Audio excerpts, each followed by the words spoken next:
Hey, what's going on? Hayden Crabtree here, and today I have a special video where we're going to talk about how do you actually go out, find, and analyze a multifamily property. And the reason I want to do this video is because it seems like everybody wants to get into multifamily. Multifamily is, of course, a great investment. Number one, because it has a lot of different units, right? But number two, because everybody needs a place to live. And so buying single family houses are really good. And we talk about this in my book, Skip to Flip. If you haven't already got that, you can get a free copy in PDF or audiobook in the link in the description. But really the biggest reason that I like it is because we can get the benefit of providing housing, but we don't have the risk of just one tenant, one source of income. And so that's why I'm a lot bigger fan of multifamily investing than I am of just say single family investing, is because the economies of scale and the reduced income risk. So what I want to do with you guys today is I want to go through, I want to share my screen as we're going to go through and we're going to talk about this multifamily investment. And while we talk about it, I'm actually going to go through and I'm going to underwrite it too. I'm going to show you guys the step-by-step process of how I'm going to underwrite this deal, and how if you want to go out and you want to underwrite deals too, you can use the same exact methodology to go out and start underwriting deals. So with that being said, let's not waste any more time. Let's dive in. So as you can see here, I am on loopnet.com. You guys can come to LoopNet. It's absolutely free. I haven't even logged into an account here, which I may have to log into my account here in just a second. And I'm scrolling around properties around the Southeast. I filtered by multifamily units and I filtered by 8 units or more. And this is the search that I came up with. And after a little bit of scrolling, I found this property right here, which looks pretty interesting. It's an 8-unit apartment building in North Carolina. And I just want to go through and I want to analyze it. So when I get here, I can see the listing. This one is under contract, going through due diligence. Doesn't mean it's going to close, means that it might close, but we're going to go ahead and underwrite it anyways so that we can just see the financials to see if this would be a good deal or not. Okay, and so we see this little yellow thing right here under contract. That's fine. We can go through and we can look at the unit mix. We have 2 plus 2, which means 2 bedroom, 2 bathroom units, and there are 8 of them. So all the units are the exact same. Now, I want to show you guys what I actually use, right? To underwrite a property, we have to have a pro forma. We have to have something that is going to be able to analyze and take all the numbers for us as we go through and plug these in. So I'm going to go to the system I use, which I created, which is called mypropertystats.com. I'm going to sign into my dashboard and I'm going to go and I'm going to analyze a new deal. And you guys can use this too. We can talk about that in just a second. But I'm going to analyze a new deal and I'm going to come through and I'm going to plug this information in. So I can see this is 28263 Marley, North Carolina. Okay, and so this is a multifamily property and it has 8 units. And they are asking price on this is $575,000. So $575,000. And because this is a commercial property, we're going to use a cap rate on this. And I'm just going to start this cap rate out at, call it 7%. Okay, that's where I'm going to start this. Doesn't mean that that's exactly where it's going to be. Now, I'm going to have some other loan information in here. So as we can see, whenever I first start this up, I've got some default loan information, 75% LTV, which means the bank is going to give me 75% of that purchase price at a 5% interest rate. I think that might be a little bit high. Let's call it a 4% interest rate over 360 months, which is 30 years. And I want to have a points paid in here, 1 point paid, right? So I'm going to pay the lender some sort of fee up front. And now what that tells me is my payment is going to be $2,058 a year. And I have some prepayments in here. Prepayment penalty in case I paid that loan off earlier than I was supposed to, then I would have to pay the bank some sort of prepayments. And so I have a 5, 4, 3, 2, 1 schedule in here. That means that in each year, in year 1, if I were to pay it off early, I'd pay 5%. If I were to pay it off in year 2, I'd pay a 4% of the loan, so on and so forth, which is pretty standard in commercial loans, okay? Now, I want to keep scrolling through here, and we're going to come back to the rest of this information. I want to move on to the income, and what I want to do is I want to fill out the information that they're going to give me on the income here. So again, it's 8 units of 2 by 2, so I'm going to call it a 2 bedroom, 2 bathroom, okay, and they have 8 of those units. I know they have 8 of those because they told us. Now, let's go back and let's look through this information. We're going to go to the rent roll and expenses. So here we have a list of the units, and it looks like they're all rented for $650. Let's make sure. 1, 2, 3, 4, 5, 6, 7, 8. So they have 8 units all rented for $650. So I'm going to come back here to my pro forma, and I'm going to type in $650 in the market rate. Now, I want to make sure that that actually is the market rate. I don't know yet, but we're going to look that up here in just a second. So what that tells us is that the monthly income is $5,200, which the system confirms, and the annual income is $62,400 which we can confirm. Okay, now let's dive into their expenses. So I'm underwriting this. If you're watching this video, it's September of 2021. They've given us some 2019 expenses, some 2020 expenses, but they haven't given us any 2021 expenses. And so if you're underwriting a property, there's a couple of different expense sets that you can ask for. Number one is you can ask for the last 2 years, which they've done here, 2019, 2020, but you can also ask for year to date, which is also YTD. And year to date is essentially, hey, show me the performance that we've had this year, right? I know the year isn't over, but we're 9, almost 10 months into this year. You can show me some financial data of how this property is doing. So in this situation, we don't have it. I would reach out to the agent or broker here and say, hey, can you send me the year-to-date information on this? I want to get the most accurate information I possibly can. And so we're going to roll with what we see here, and we're going to plug this in. And so their expense set, I'm going to plug in 2020, as that's the most recent year. So let's go through and let's do this in order. So cleaning services, $365 for the year, okay? And I'm gonna come over here to the expense tab, and I'm gonna start plugging in. We can see we already have some information in here. We don't have a cleaning, so we're gonna add a cleaning field.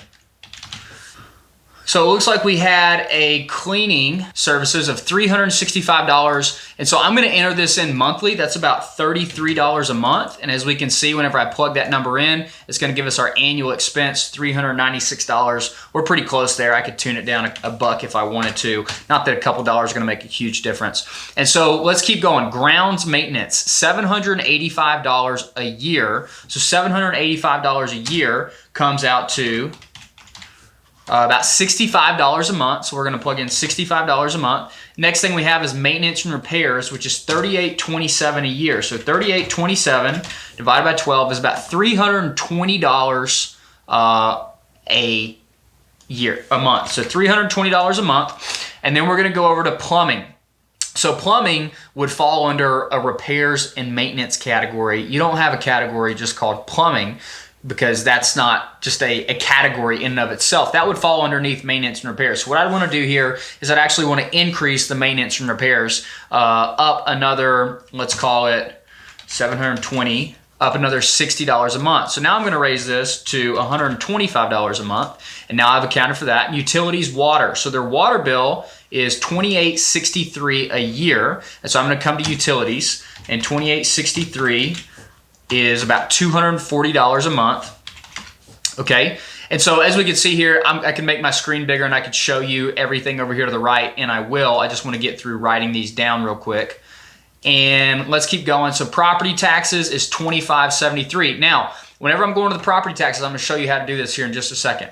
Their current property tax bill, and we're going to confirm this because property taxes are one of the ways that you can really get tricked in this buy and sell game. And so I'm going to plug in $25.73, and that amount is going to calculate up top here for me in this sheet. Let's come back to that in a second. Insurance, $3,500 a year, which is about what, $300 a month, right? So I'm going to come back to insurance, and I'm going to plug in $300 a month. Now, as we can see, I've gotten all the information from here, and I've gotten pretty much all the information that I personally feel like I need out of here. There is one thing which we'll look up. The rental market in this area can support a higher rent.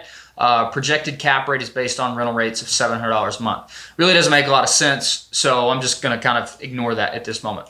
So let's go back and let's just take a look at my expenses. We're going to deep dive into this. Income is easy. How many units do you have? What are they renting for? How occupied are they? You know, we're good to go. And so on the expense section, I really kind of want to think about this for a second, because they didn't tell me there was any property management expense, which is weird because this is an investment and you don't have to run investments yourself. You have to have property managers. And so of course I want to come in and I want to plug in a property management expense of say 6%. Okay, that's standard. I could do 7 or 8% depending on whoever's going to manage it for me, but I want to come in and plug that in as a percentage of revenue, and as we can see, the system is going to calculate it for us. Now, I also didn't see that they had any pest control in there. Are there no bugs in this part of North Carolina? Are there no rodents? No, of course not. You're going to have some sort of pest control, even if it's $50 a month. So I'm going to plug in $50 a month here, and that's going to come out to $600 a year. Now, what about landscaping? Do we not have any grass or any shrubs or anything on this property? Well, let's go take a look. It does look like a lot of their grass is dead. It does look like it's more of a gravel parking lot. I see grass out here. I don't think that the grass is going to get cut for free. And let's take a look. Well, there's definitely some landscaping on this property. May not be a lot, but we're going to have to pay for landscaping. Somebody's going to have to pay for it. So I'm going to come through and I'm going to plug in $100 a month here. Now, what about advertising? Maybe there's no advertising. Maybe this property stays 100% full and your accounting here, you are going to have to do taxes annually. You're going to have somebody do your taxes, your accounting for you.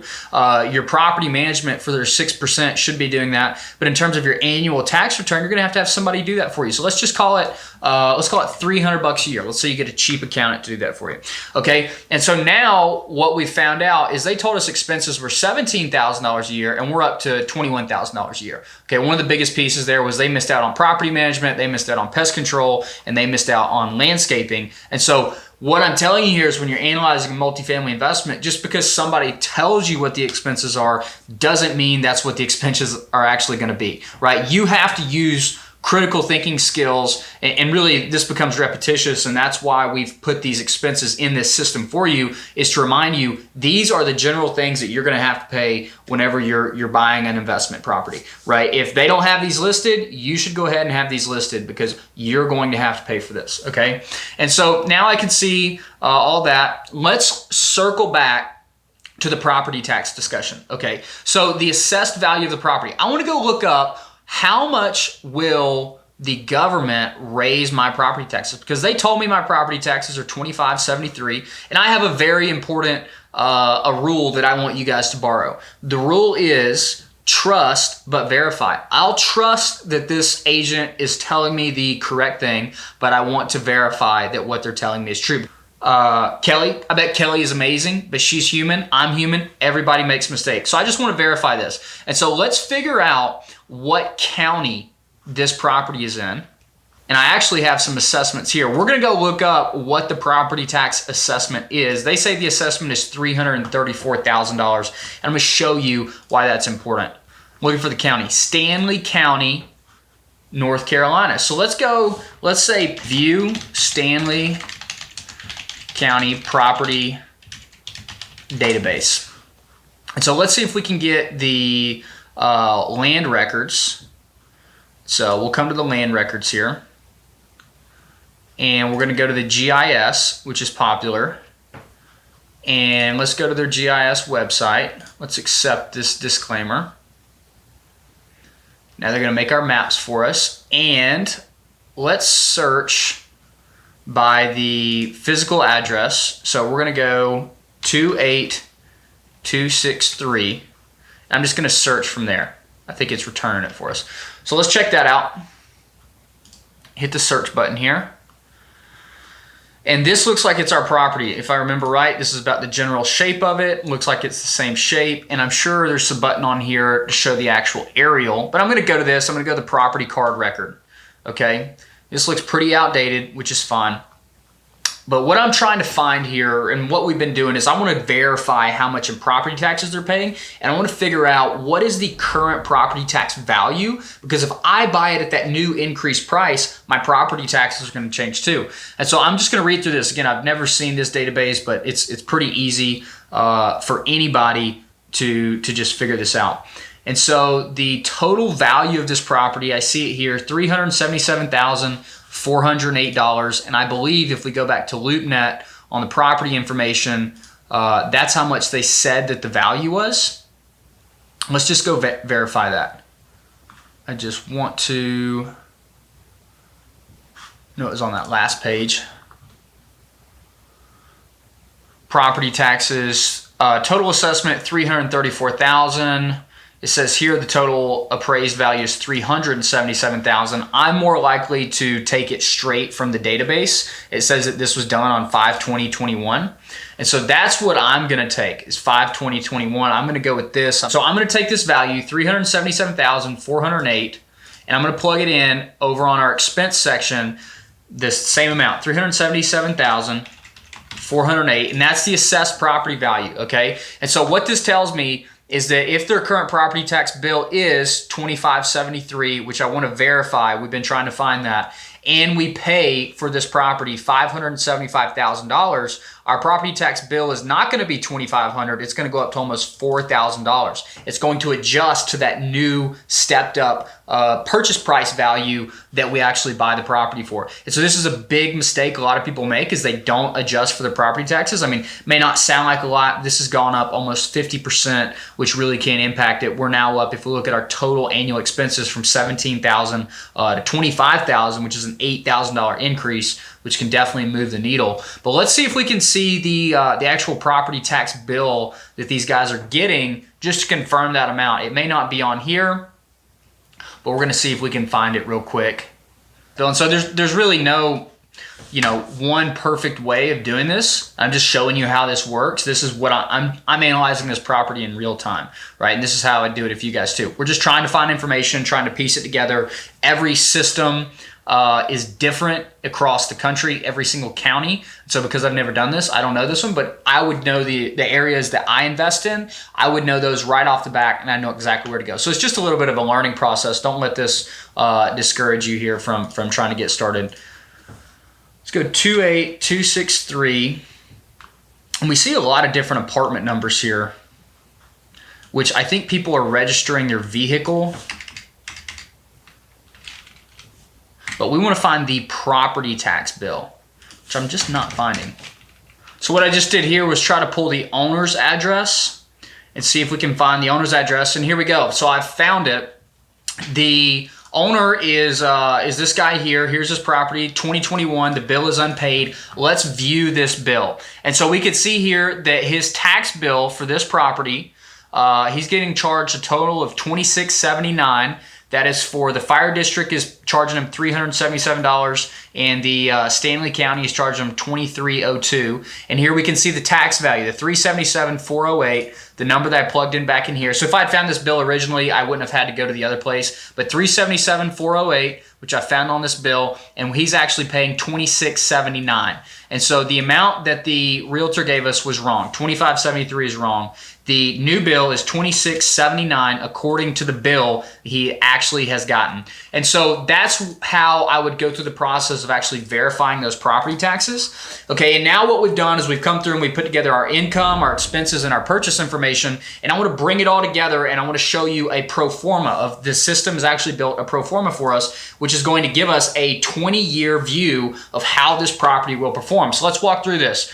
I put this at a 2% rent increase through the years. And so rents will go up on average by 2% a year is what I've done. In the pro forma here, we can see that our rents increase slowly along time. Our effective gross income increases through time, which is how much money we actually plan on collecting. And we have our expenses here at $25,000. Those expenses are also going to increase. If they're tied to the revenue, like property management is, they'll change with revenue. If not, they'll just increase at 2%, which I'll show you back here. We can have a default rate of increase for all units as 2%. If I had a contract on anything, like if I had a landscaping contract, I could come through here and I could tell the system how much my property tax or my landscaping contract will change if it's not going to change at 2%. But right now I've got it set to 2%. And what I just want to come through and look at is my cash flow numbers. And so year one, we're going to have $9,331 of cash flow. Now, if I go back and if I look at the purchase info page, it's going to show me that to close this property at this price, $575,000, that my cash to close this deal is $148,000. And so as I come through and I analyze this, that means my cash on cash for every dollar I had to put in divided by how much I am getting in cash flow, I'm going to get a 6.3% cash on cash. Year one. And we're going to see that go up through time as my revenue and as my expenses increase, so as my cash flow. And so here we have our cash flow numbers and how it's going to perform through the different years. Next up, we have our property value. Okay, remember we used I think it was a 7 cap for this property. And so a 7 cap, the cap rate method is taking the NOI here, which is a very important number in real estate, and it's dividing it by 7% to get our property value. And so what we're seeing here is they're asking, and in this situation, we're paying $575,000 for this property, but year one on our expenses, not their expenses, our expenses, we're actually on a 7 cap, the property's gonna be worth $486,000. So we paid $575,000, but the property is worth $486,000, which is Not good. We want to be buying things below what they're worth, and here we're paying almost $100,000 more than what this is worth year one. And so of course we can see the property value goes up through time as the NOI goes up through time. We have our mortgage balance here, which as we borrow money, it's going to get paid down through time. We can see in year one, it goes from $423,000 down to $407,000 down to $390,000. And it gets paid off like any loan would. And then we have our sales proceeds pre-tax, before we'd have to pay any tax to the government on it, which is how much money, if we were to sell this property, would we get out. Remember, we put in $148,000, and if we were to turn around and sell it, we would get out $12,000. Not a very good investment. In fact, we don't actually get all of our money back, our $148,000 back, until year 7. That's year 7, year 8 is when we would break even, right? And so financially, from an IRR perspective, we see 0%, 0%, negative, less than 1%. This means that overall, this property does not perform very well. And so what I want to do here is I'm going to create an alternative scenario, okay? And we're going to go research really quick. Could I raise these market rate rents for it? So I'm going to come here and I have a compare tab built into this, and I'm going to create a duplicate. So this original deal, the property sits as it is going to be saved, and I'm going to come through and I'm going to create a duplicate here. And what we want to figure out is, do I really think that I can raise the rents on this property? And so I'm going to go to one of my favorite places is apartments.com, and I'm also going to go to rentometer.com. Okay, and so I want to look up the address for this property, which is 28236 North Carolina. And let's plug this in, and let's give it a 2-bedroom, two bathroom count, and let's analyze. Let's see what this says.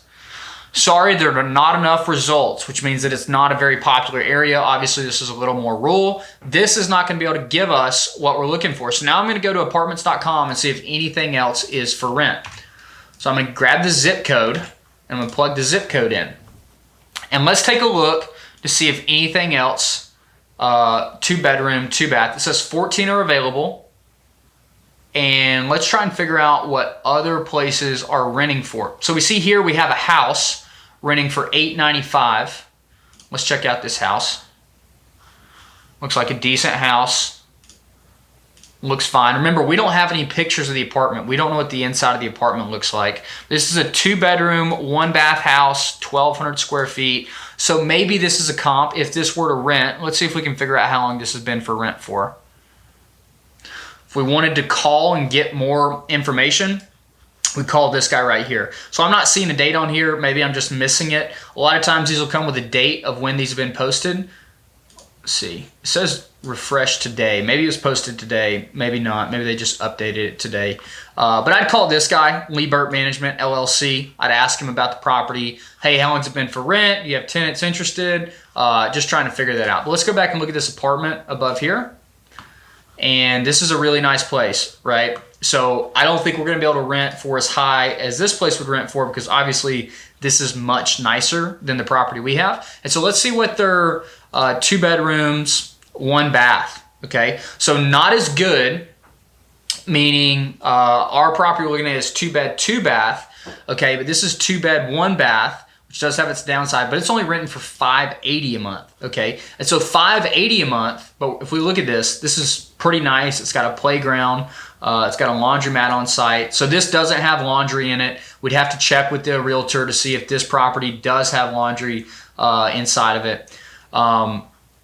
But based off of just that one piece of information, I'm really not sure that we could raise the market rate rents of this property from say $650 to $800 or anything like that. If we could, and let's go through and let's figure out if we dove more into this market, if we called other property management companies, and let's say we were to figure out that we could change this rent from $650, let's just say we could take it up to $750 a month, okay?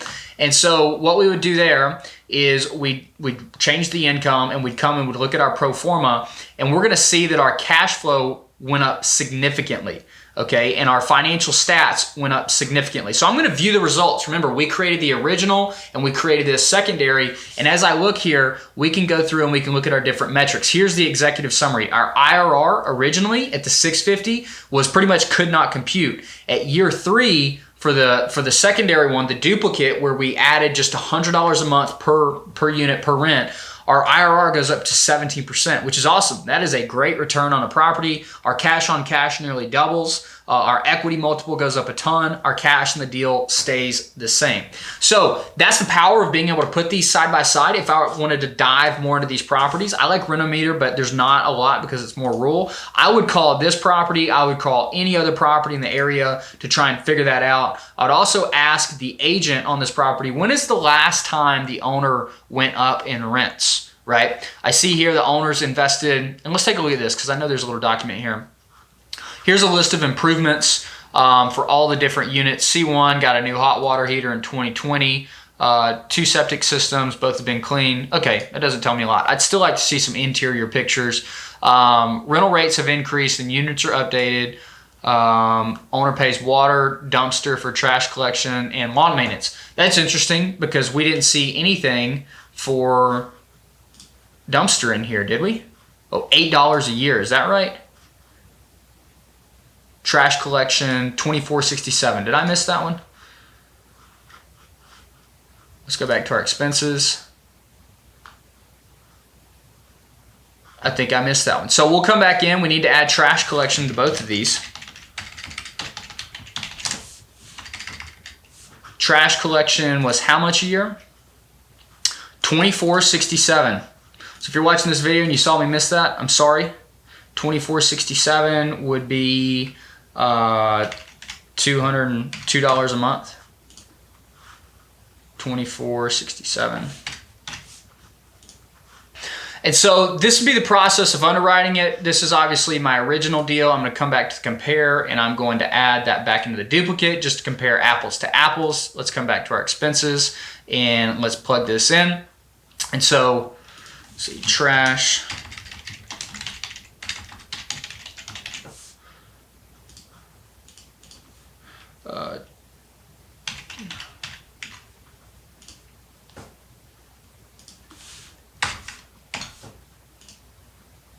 Okay, and so this is the general idea, and you could come through and you could create as many different duplicates as you want here.